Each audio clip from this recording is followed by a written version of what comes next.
要狗一收，毛လေး收，妈妈收，ညီမလေး收，အန်ဒီ收，ဦးလေး收，收ပြမယ်ဒီလိုမျိုး收ရတယ်လား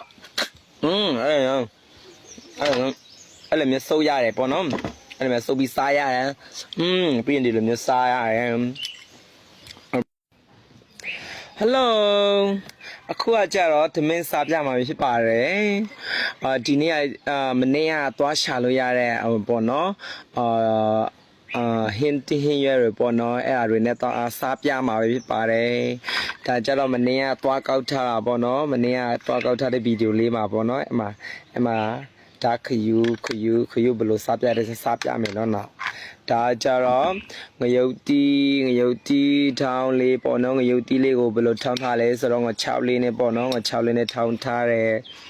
မှွေတယ်အရင်စမှာပဲစားလေးစားချင်တယ်ဒါကြတော့ဟင်းရတော့မယန်းတီးရဲ့ကိုစွန်းရဲ့ကြော်ထား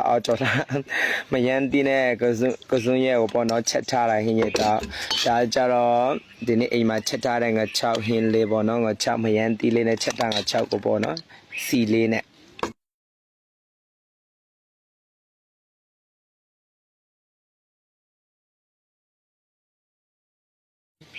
အားလုံးစားကြပါအောင်မင်းကလေးတော့မပြင်တော့ဘူးယောက်ျား